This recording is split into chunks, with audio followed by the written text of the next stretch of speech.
नमस्कार, आप देख रहे हैं प्रश्नकाल। मैं हूं प्रीति सिंह। संसदीय लोकतंत्र में कार्यपालिका की निगरानी और जवाबदेही तय करने के लिए विधायिका के पास कई तरह के तरीके हैं। इनमें प्रश्नकाल सबसे महत्वपूर्ण है। संसद के दोनों सदनों में प्रश्नकाल की कार्यवाही के दौरान विभिन्न विषयों से जुड़े सवाल पूछे गए, जिसका जवाब संबंधित मंत्रालयों की ओर से दिया गया। लोकसभा में भी प्रश्नकाल के दौरान विभिन्न मंत्रालयों से जुड़े विषयों पर सदस्यों ने सवाल पूछे, जिसका संबंधित मंत्रालय की ओर से जवाब दिया गया।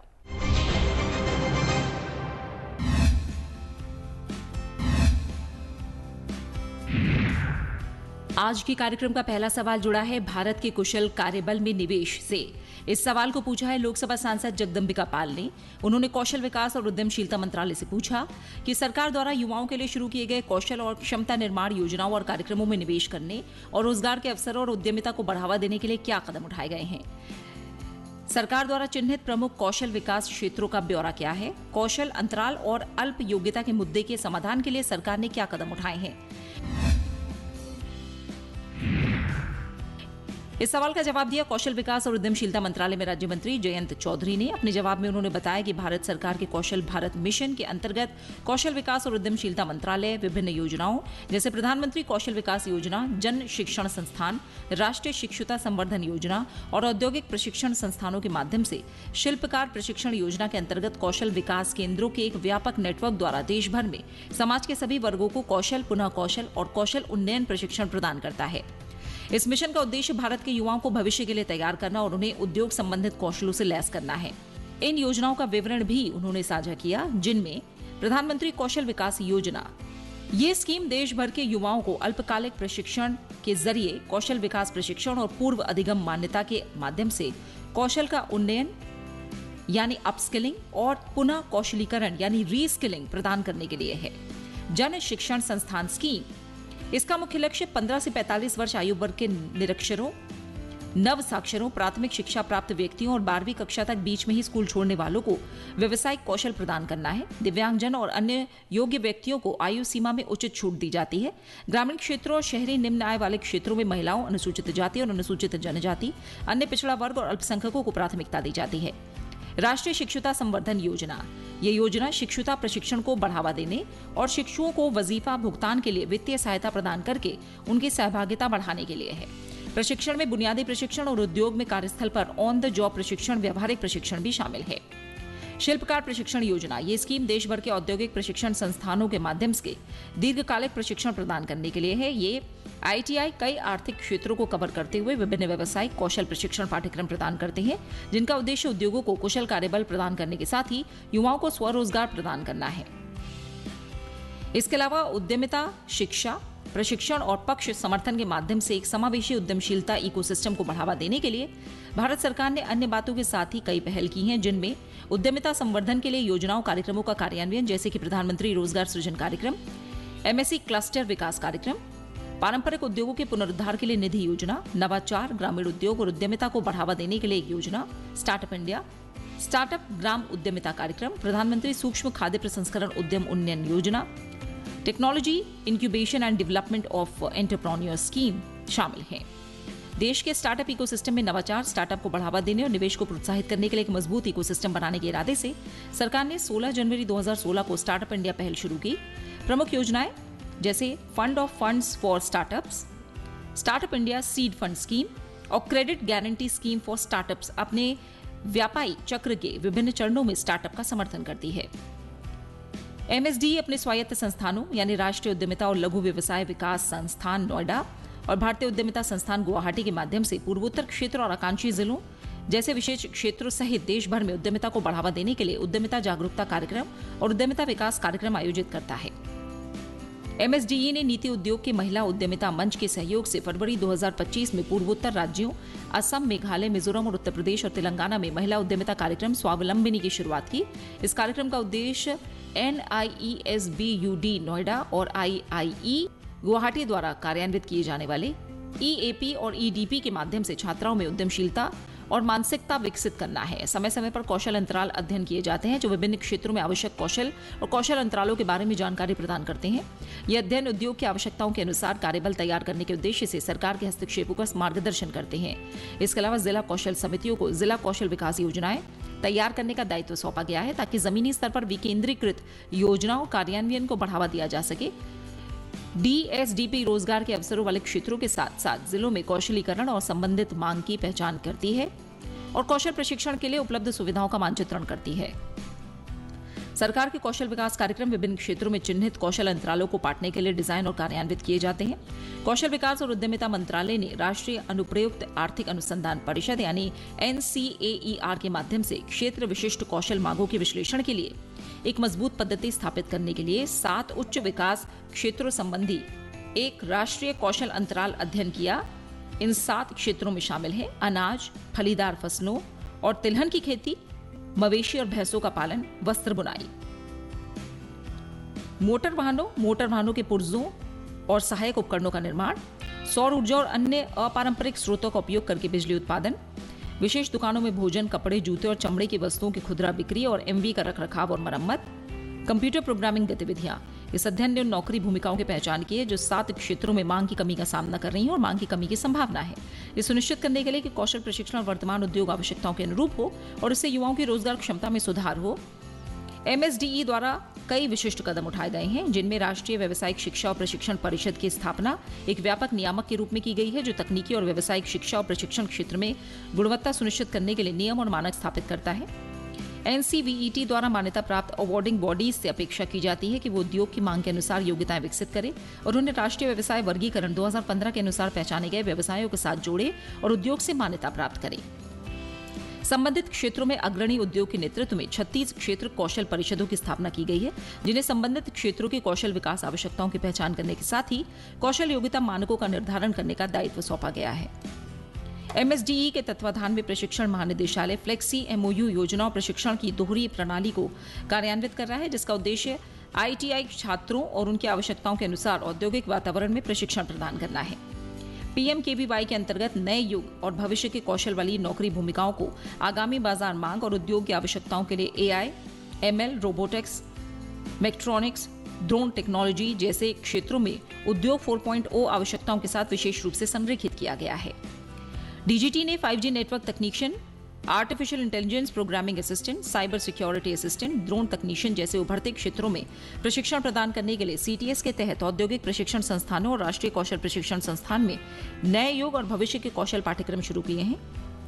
DGT ने CSR पहलों के तहत राज्य और क्षेत्रीय स्तरों पर संस्थानों के लिए उद्योग संपर्क सुनिश्चित करने के लिए IBM, Cisco, future skill rights network, Amazon web services और माइक्रोसॉफ्ट जैसी IT प्रौद्योगिकी कंपनियों के साथ समझौता ज्ञापन पर हस्ताक्षर किए हैं। ये साझेदारियां आधुनिक टेक्नोलॉजी में तकनीकी और व्यावसायिक कौशल प्रशिक्षण के प्रावधान को सुगम बनाती हैं। सार्वजनिक निजी भागीदारी मोड में अहमदाबाद और मुंबई में स्थापित भारतीय कौशल संस्थान अत्याधुनिक प्रौद्योगिकी और व्यवहारिक प्रशिक्षण से लैस उद्योग के लिए उद्योग तैयार कार्यबल का एक पूल बनाने के लिए प्रशिक्षण प्रदान करते हैं। MSDE ने स्किल इंडिया डिजिटल हब नाम की एक एकीकृत मंच शुरू किया है जो कौशल, शिक्षा, रोजगार और उद्यमिता इकोसिस्टम को एकीकृत करके आजीवन चलने वाली सेवाओं की श्रृंखला प्रदान करता है। प्रशिक्षित उम्मीदवारों का विवरण संभावित नियोक्ताओं से जुड़ने के लिए सिद्ध पोर्टल पर उपलब्ध है। सिद्ध के माध्यम से उम्मीदवार नौकरियों और प्रशिक्षुता के अवसरों तक पहुंच प्राप्त कर सकते हैं। MSDE प्रमाणित उम्मीदवारों को प्लेसमेंट और प्रशिक्षुता के अवसर प्रदान करने के लिए रोजगार मेला और प्रधानमंत्री राष्ट्रीय प्रशिक्षुता मेला का आयोजन करता है।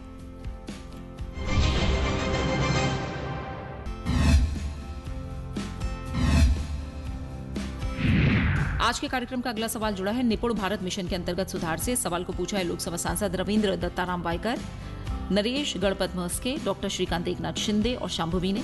इन सांसदों ने शिक्षा मंत्रालय से पूछा कि निपुण भारत मिशन के अंतर्गत कौन से विशिष्ट प्रयास और सुधार किए गए हैं जिनसे कक्षा 3 की भाषा और गणित को सीखने के परिणामों में उल्लेखनीय सुधार हुआ है, जैसा कि परख राष्ट्रीय सर्वेक्षण 2024 में दर्शाया गया है। सरकार द्वारा राष्ट्रीय औसत से कम प्रदर्शन करने वाले राज्यों और जिलों सहित सभी राज्यों और जिलों को परख राष्ट्रीय सर्वेक्षण के आंकड़ों का प्रभावी रूप से उपयोग करने में सक्षम बनाने और निपुण भारत मिशन का लाभ हर बच्चे तक पहुंचाना सुनिश्चित करने के लिए उठाए गए कदमों का ब्यौरा क्या है, जिसमें परख राष्ट्रीय सर्वेक्षण के आंकड़ों का प्रभावी ढंग से उपयोग करना, अधिगम अंतर को चिन्हित करना, प्रयासों को अनुकूलित करना और सरकार द्वारा जारी किए गए दिशा निर्देश या क्षमता निर्माण पहल शामिल है।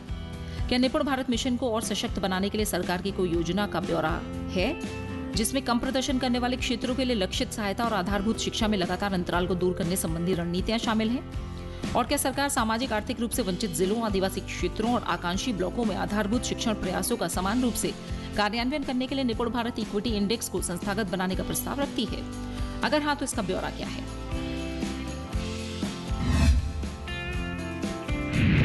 इस सवाल का जवाब दिया शिक्षा मंत्रालय में राज्य मंत्री जयंत चौधरी ने। अपने जवाब में उन्होंने बताया कि शिक्षा मंत्रालय के स्कूल शिक्षा और साक्षरता विभाग ने 5 जुलाई 2021 को समझ के साथ पठन और संख्या ज्ञान में दक्षता के लिए राष्ट्रीय पहल निपुण भारत नाम की एक राष्ट्रीय मिशन शुरू किया है, ताकि ये सुनिश्चित किया जा सके कि देश का प्रत्येक बच्चा कक्षा 2 के अंत तक आवश्यक रूप से बुनियादी साक्षरता और संख्या ज्ञान प्राप्त कर ले। ये मिशन केंद्र प्रायोजित समग्र शिक्षा योजना के तत्वाधान में स्थापित किया गया है, जो स्कूल शिक्षा के लिए एक एकीकृत योजना है। समग्र शिक्षा के तहत सभी 36 राज्य संघ राज्य क्षेत्र निपुण भारत मिशन को लागू कर रहे हैं। ये पहली बार है कि 3 से 6 वर्ष की आयु वर्ग को 5+3+3+4 संरचना में स्कूल की प्रारंभिक अवस्था में शामिल किया गया है, जिसमें 3 वर्ष की बाल वाटिका और कक्षा 1 और 2 शामिल हैं।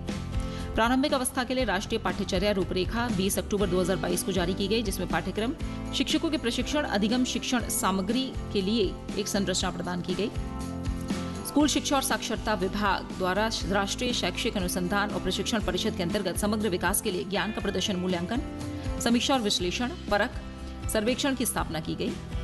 इस सर्वेक्षण का मुख्य उद्देश्य कक्षा 3, 6 और 9 में प्रत्येक शैक्षिक चरण यानी बुनियादी साक्षरता, बुनियादी संख्या ज्ञान, भाषा और गणित में अधिगम क्षमता का मूल्यांकन करना है। नवीनतम परख राष्ट्रीय सर्वेक्षण 2024 शिक्षा मंत्रालय के तत्वाधान में राष्ट्रीय मूल्यांकन केंद्र परख द्वारा 4 दिसंबर 2024 को आयोजित किया गया था। परख राष्ट्रीय सर्वेक्षण के निष्कर्ष बुनियादी साक्षरता और संख्या ज्ञान कौशल परिणामों में उल्लेखनीय सुधार को दर्शाते हैं, जो राष्ट्रीय शिक्षा नीति 2020 में परिकल्पित निपुण भारत मिशन के सकारात्मक प्रभाव को दर्शाता है। ये दर्शाता है कि ग्रामीण स्कूलों में कक्षा 3 के बच्चों का प्रदर्शन शहरी स्कूलों से बेहतर है। सरकारी स्कूलों ने कक्षा 3 में बेहतर प्रदर्शन किया है, जो निपुण भारत मिशन की शुरुआती सफलता का संकेत है। ये पिछले सर्वेक्षण की तुलना में अधिगम परिणामों में स्पष्ट सुधार और भाषा और गणित में कोविड से हुए नुकसान की भरपाई को भी दर्शाता है। निपुण भारत मिशन के प्रभावी कार्यान्वयन के लिए कई पहल की गई हैं और इन्हें सभी राज्यों संघ राज्य क्षेत्रों द्वारा कार्यान्वित किया जा रहा है। ग्रेड 1 के लिए विद्या प्रवेश नामक 3 माह का खेल आधारित स्कूल तैयारी मॉड्यूल और दिशा निर्देश 29 जुलाई 2021 को शुरू किया गया। विद्या प्रवेश कार्यक्रम का लक्ष्य बच्चों का ग्रेड 1 में सुचारू रूप से प्रवेश सुनिश्चित करने के लिए अलग अलग पृष्ठभूमि, आंगनबाड़ी केंद्र, घर पर निजी प्ले स्कूल जैसी पहलों के जरिए ग्रेड 1 में आने वाली सभी बच्चों में स्कूल की तैयारी को बढ़ावा देना है। ये आनंदमय और प्रेरक वातावरण में खेल आधारित आयु और विकासात्मक रूप से उपयुक्त अधिगम अनुभव प्रदान करता है, जो बच्चों की साक्षरता पूर्व, संख्या ज्ञान पूर्व, संज्ञानात्मक और सामाजिक कौशल को प्रोत्साहित करके समग्र विकास को बढ़ाता है। ये कार्यक्रम पूरे देश में कार्यान्वित किया जा रहा है। 2022-23 से आज की तारीख तक 8.9 लाख स्कूलों के 4.2 करोड़ से ज्यादा छात्र इससे लाभान्वित हो चुके हैं।